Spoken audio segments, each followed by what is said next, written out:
Hello everybody, Virgin Mobile Reviewer 86 here. I wanted to give you a review on the Samsung Galaxy Reverb from Virgin Mobile.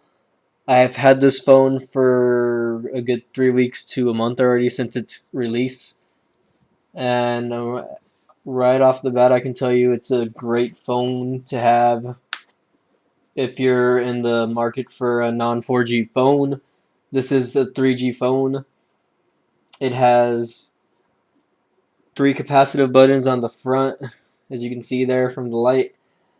It's got a front-facing 1.3 megapixel camera, uh, and a 5 megapixel camera on the other side that can record in 720p and takes pretty decent quality pictures. Uh, Out of the box, as mentioned in the other video, you got stock ice cream sandwich. Here's what your little taskbar on top shows you.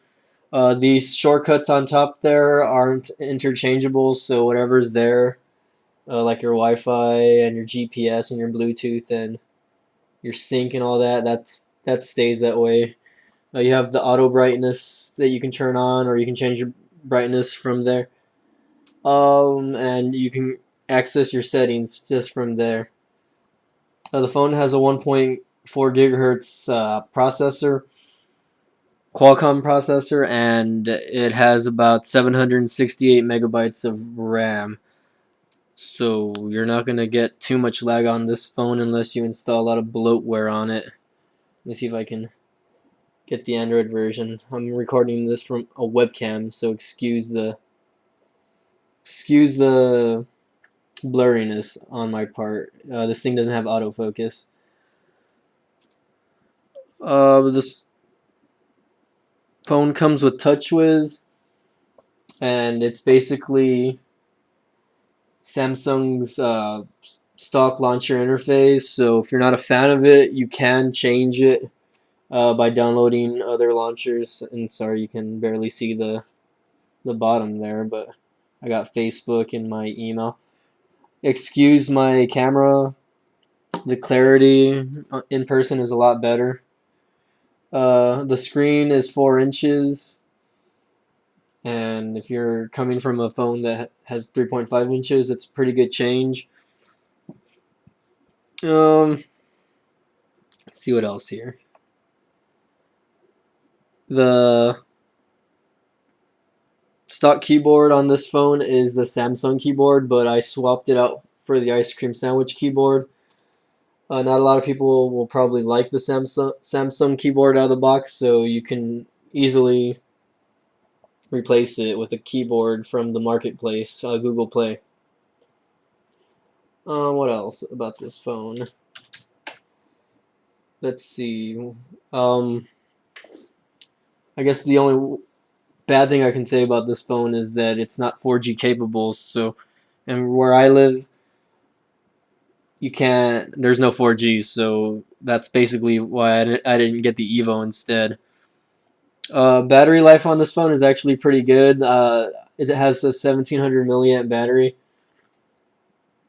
and uh, honestly, I mean, I've gone about 20 hours of use with this phone from light to moderate use during the day. Like, I go to work and I'll just check my texting, and I've taken trips with this phone already, and the GPS works great on this phone.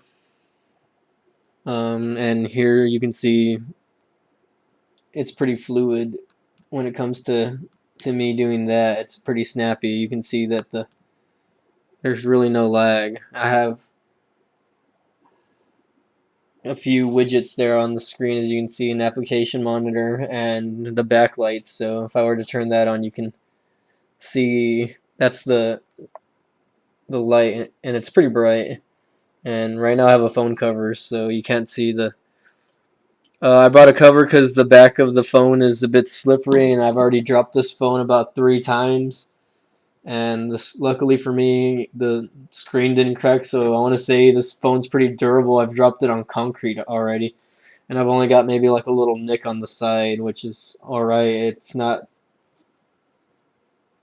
it's not too, the damage wasn't that bad at all. So the phone's very durable, but I still bought a case just because. And as you can see there, I turned off the applications. You can actually take screenshots with this phone by holding down the enter, or holding down the power button and the home button. So and as you can see there during the lock screen, I have 4 shortcuts down there from my calling, texting, camera, and you can change the shortcut buttons down there if you want, or you can just take them off if you don't want them there at all. And I have just the time set and whatever. You can change the home screen and the lock screen pictures, no problem. Okay, let's see what else about this phone. I haven't had to update this phone. This phone hasn't updated and I know a lot of the users have had like issues with Sprint ID installing. I think Sprint ID tried installing maybe once or twice on its own, but both times it failed. So I haven't had any issues with Sprint ID as far as like installing bloatware. I mean, one thing I do like about this phone, and let me see if I can open in the application grid, is you can hide applications that you don't want. So you see there, it has the activate, and you honestly only need that once. I can hide that application. So let's see, I'll click hide applications, right, and you just select it, and then you click done, and it's gone forever, or not forever, but like take into consideration apps that you can't uninstall because of certain bloatware that's just uninstallable. You can hide them from the app drawer, so that's pretty good. I need to hide a few more apps on here. And here I got downloaded Nova Launcher, and honestly, it's not that much different from TouchWiz. I mean, it's more of a stock looking feel, as you can see that down there, and I still have that set up the same way. And Nova Launcher has like 5 home screens, I think. Let's see if I can't pinch out, so I can't view any of them. I can't view, but a lot of people like Nova Launcher, I guess, because you can add certain widgets. You can add widgets and move them around. Let's say I add this assist light right here, right? And you see how it shows up right there? It's kind of like a jelly bean feel to it. You can move things around like that. You see how that's moving around? You can't do that with TouchWiz. With the stock TouchWiz launcher, it basically doesn't do that. So you can replace the stock launcher, but I'm liking TouchWiz. And let me see if you can maybe some of the widgets you can make bigger and smaller. Let me throw that in the trash. So take for instance, I want to add like a music player. Let's see, dual clock, email, Facebook, yada yada yada, media hub. Like I want to add the music player, and you see how it is there. I can resize it and make it bigger. Let's try that again. And I can resize it, and that's one thing that I like about I guess both. You can do this on Nova Launcher and TouchWiz. I mean, that's a stock ice cream sandwich thing, I guess, that you can able to do, but I can on TouchWiz you cannot move the apps around like that. So just take that into consideration. So if anyone decides like they want a more stock feel of Android 4.0, you can download Nova Launcher or just revert back to the stock launcher, which is doable there. The only game I've really downloaded on this is Temple Run. Let me see if I can get it going. I guess let me run a quadrant standard really quick. let's see, let's run a full benchmark.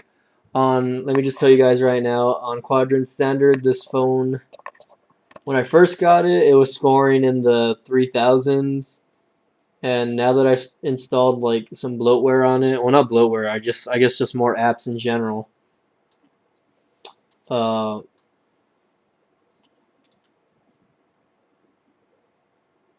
I mean, it's gone down. So let's say from like 3100 it would score to about, on average, I usually get a score of 2500 to 2600 depending, and on a bad day 2400.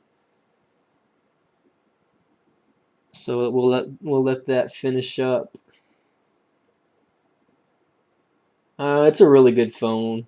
It's the best phone I've had so far from Virgin Mobile. From the Optimus V to the Optimus Elite, this is a great phone to have. I mean, as far as how the reaction and everything on the phone and call quality is great. I haven't had any problems hearing people on the other end of the phone.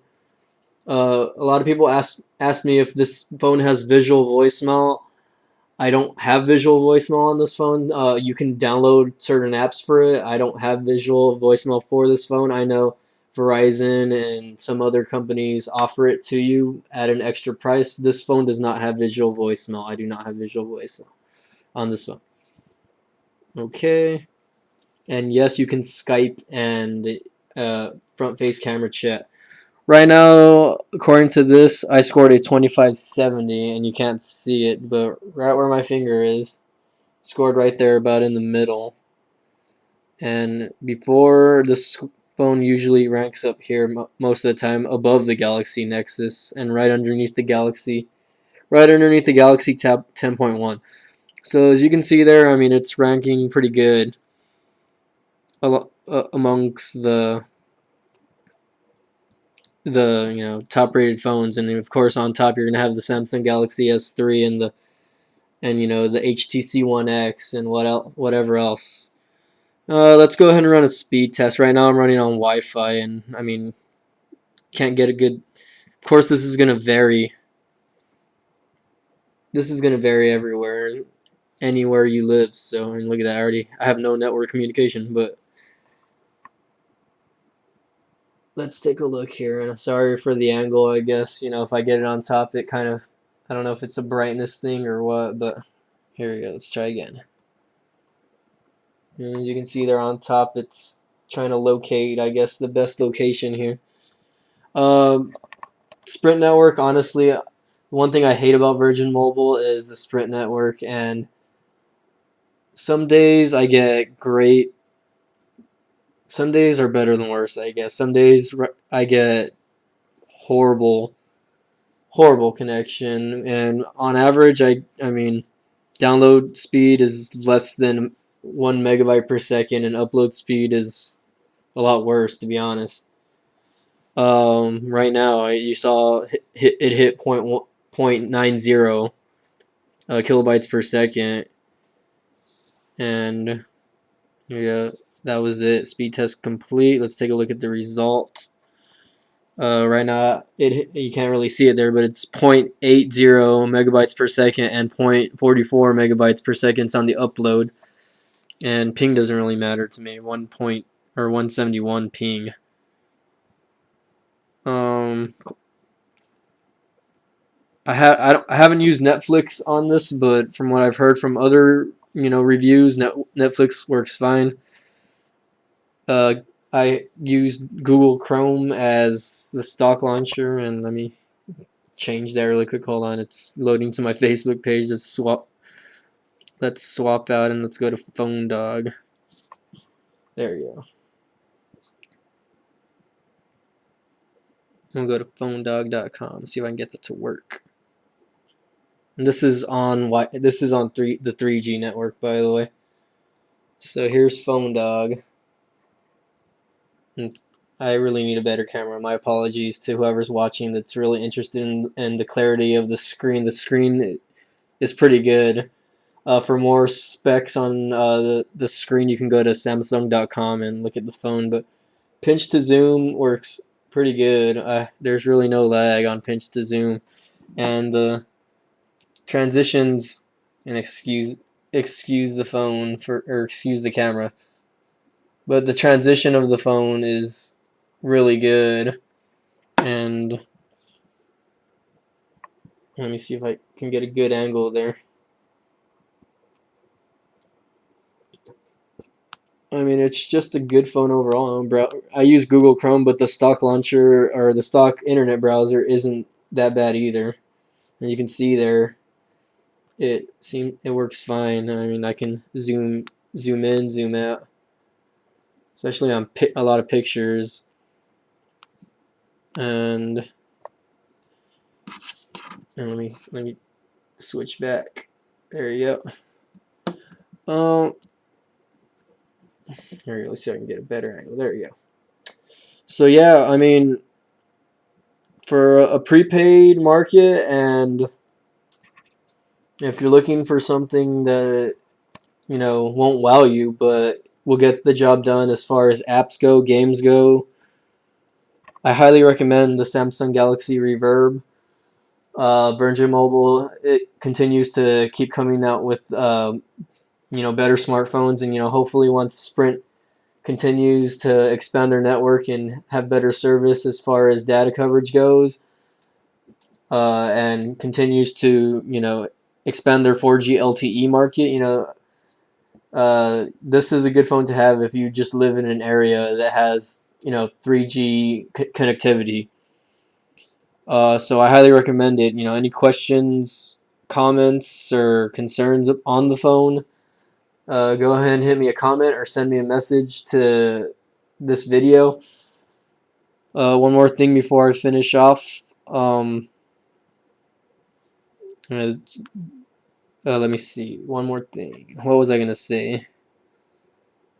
Well, I'm sorry. I forgot what I was gonna say. But yeah, any questions or concerns or comments about the video or about this phone? As said, you know, it's a 3G phone. It's not a 4G phone. But if you live in a 3G area that doesn't have any 4G, this is a great phone to have. And thanks for watching.